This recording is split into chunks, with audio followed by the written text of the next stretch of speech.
Good morning dear student. 11 science maths chapter number 16 probability.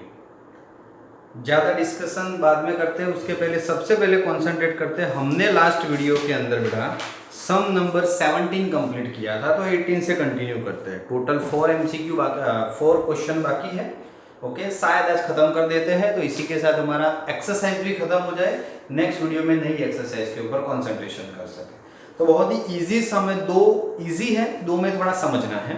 पहले दो तो बिल्कुल इजी है, पर थोड़ा बहुत चेंजेस है। नंबर 1 में in the class of 11 science of school, okay, 40% of the student study mathematics. 11th की क्लास है, सम नंबर 18 11th की क्लास है, उसमें 40% स्टूडेंट स्टडी मैथमेटिक्स। ओके, तो 40% स्टूडेंट स्टडी मैथमेटिक्स, तो उसको ये नाम देते हैं स्टडी मैथ्स। ओके, सिंपल लिखते हैं। तो प्रोबेबिलिटी ऑफ ए 40%, अच्छे से लिखो तो 40 डिवाइड बाय 100। ओके, क्या हो जाएगा 40 बाय 100। आप उसको पॉइंट में कन्वर्ट करना चाहो तो भी लिख सकते हो कि 0.4। चलो, इवेंट बी, इवेंट ए बन गई, event B. What about event B? तो 30% स्टूडेंट स्टडी बायोलॉजी। ओके, तो study biology,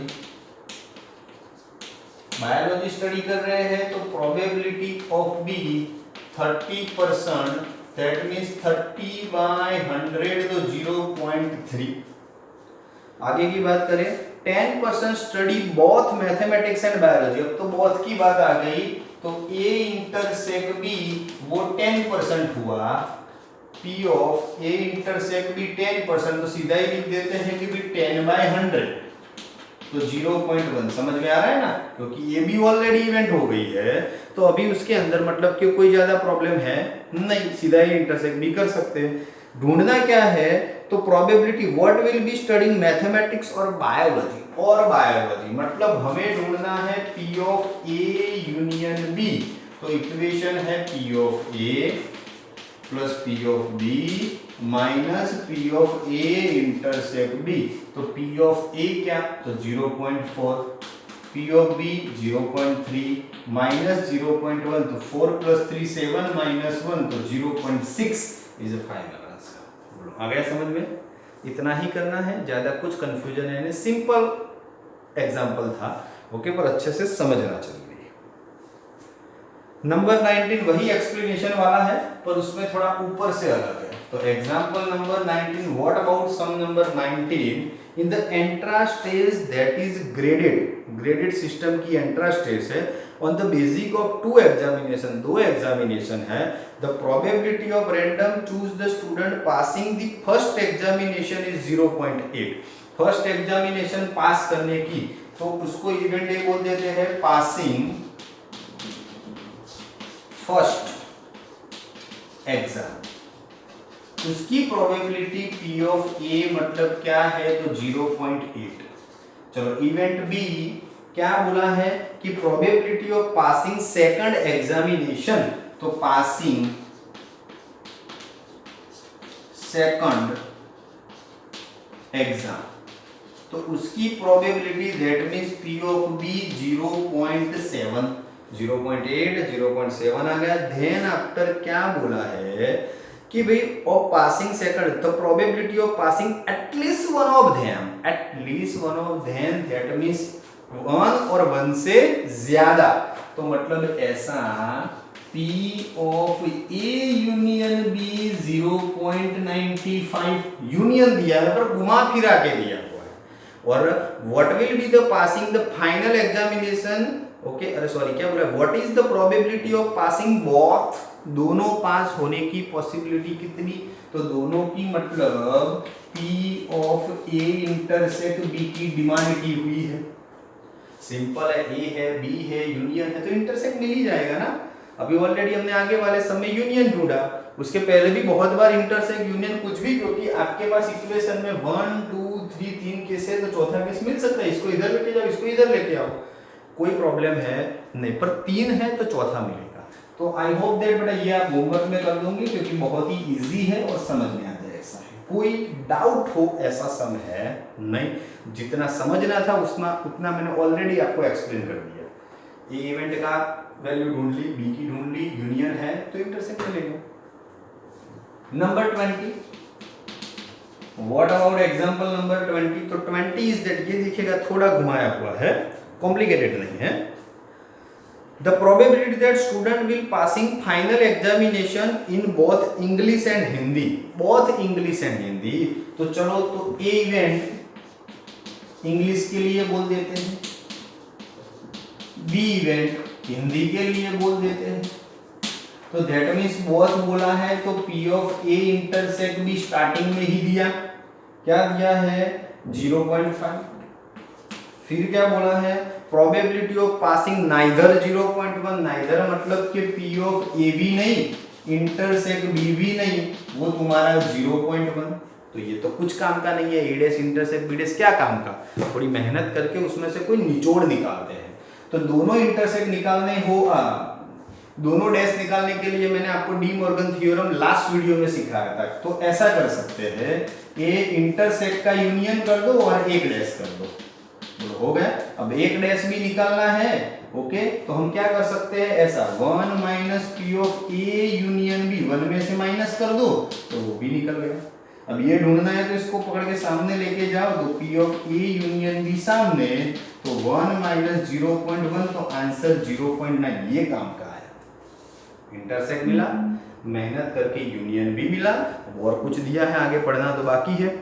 If the probability of passing English examination 0.75, मतलब P of A इंग्लिश का 0.75 बोला है, तो what is the probability of passing Hindi examination? तो P of B मांगा है, कि what about P of B? बोलो ये भी मैं मानता हूँ होमवर्क में ही होगा, क्यों? क्योंकि एक इंटरसेक्ट वाली वैल्यू, ये यूनियन वाली वैल्यू P of A, तो सीधी बात है P of B की कमी है, मिल जाएगा। समझना था, सीखना था, वो तो मैंने आपको एक्सप्लेन करके दे दिया कि भाई इतनी चीज ढूंढ दी है, तो फिर जाहिर सी बात है 3 वैल्यू है तो चौथी तो आपको हर बार आपने ढूंढी हुई है और मिल ही जाएगी। बोलो समझ में आ रहा है? क्लियर? तो 3 सम कंप्लीट। नंबर चौथा एंड लास्ट एग्जांपल नंबर 21, क्योंकि आज हमें एक्सरसाइज उसकी खत्म ही करनी थी। ओके, तो जो इजी सम है वो आपको सब सही तरीके से समझाए, पर उसमें टाइम वेस्ट नहीं करना है। थोड़ा अलग, क्योंकि यहाँ पे प्रोबेबिलिटी नहीं, पहले क्वांटिटी दी है। In a class of 60 student, 60 student की क्लास है, तो नंबर ऑफ एस 60।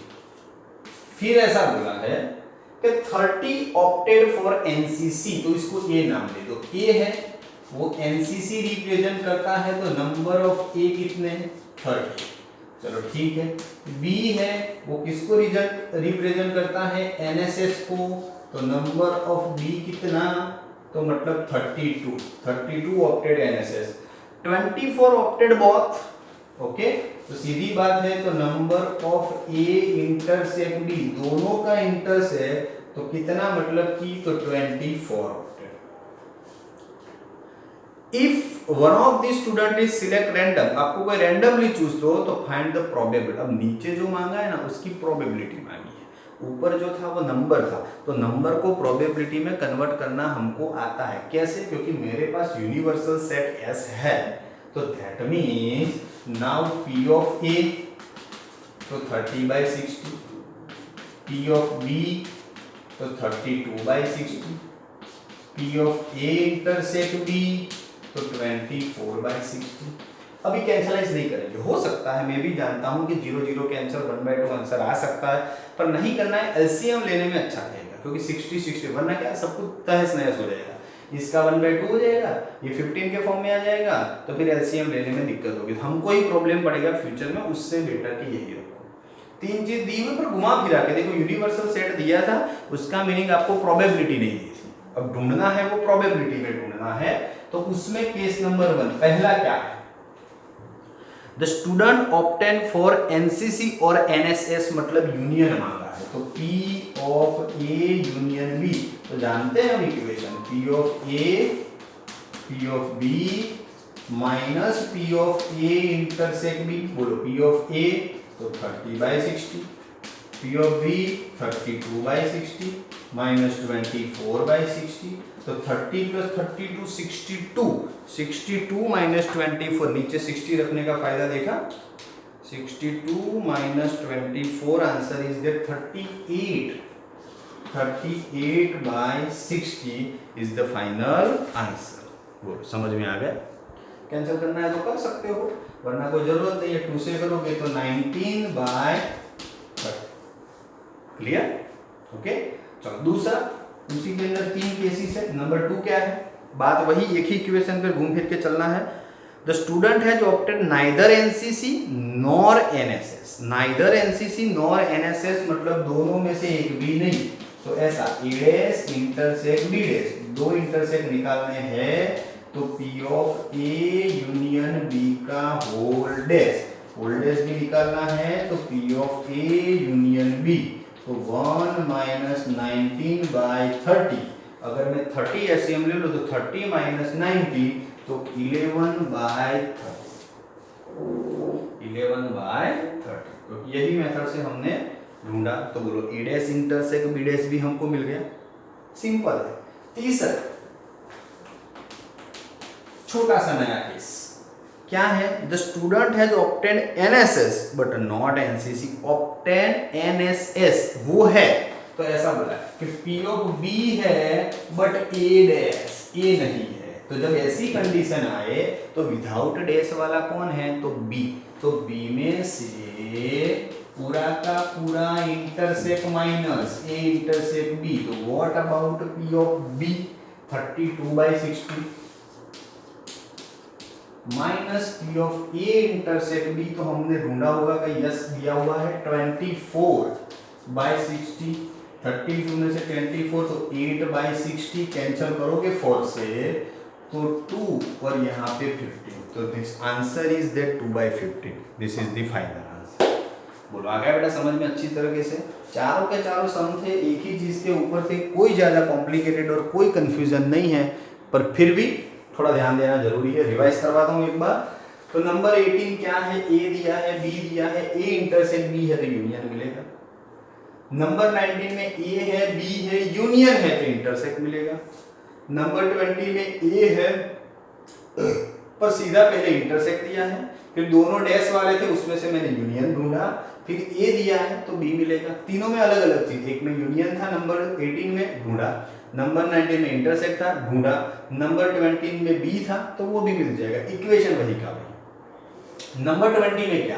तो नंबर ऑफ क्वांटिटी है, उसको पहले हमने प्रोबेबिलिटी में कन्वर्ट किया, फिर एक बार यूनियन मांगा है, मिलेगा। इंटरसेक्ट दोनों डैश है तो डैश को नॉर्मल कन्वर्ट करते करते करते हम इजीली ढूंढ पाते हैं, क्योंकि according to the Morgan theorem पहले हम 2 डैश में से एक डैश में जाते और एक डैश में से नॉर्मल फॉर्म में आते हैं। तीसरा है, ऐसा बोला कि बी है पर ए नहीं है। जब ऐसा एक है और एक नहीं है वाला केस आए तो जो है उसी में से पूरा इंटरसेक्ट माइनस, अगर ए इंटरसेक्ट बी डैश होता नहीं तो पी ऑफ ए में से P of A intersect B minus करते। क्लियर? तो वैसे देखा जाए तो छोटा सा टॉपिक और इसी के साथ एक्सरसाइज खत्म। पूरी एक्सरसाइज एज यूजुअल नॉर्मल है, कोई भी कंफ्यूजन नहीं है बेटा, अच्छे से समझना है। पर आज हमें एक्सरसाइज कंप्लीट करनी थी। नेक्स्ट वीडियो में सीधा हम एक्सरसाइज 16 पे मिसलेनियस एक्सरसाइज पे कंसंट्रेट करेंगे। यहाँ तक आप अच्छे से प्रिपरेशन और होमवर्क दोनों कंप्लीट कर दीजिएगा। नेक्स्ट वीडियो में उसी के ऊपर कंसंट्रेट करेंगे। ठीक है, थैंक यू।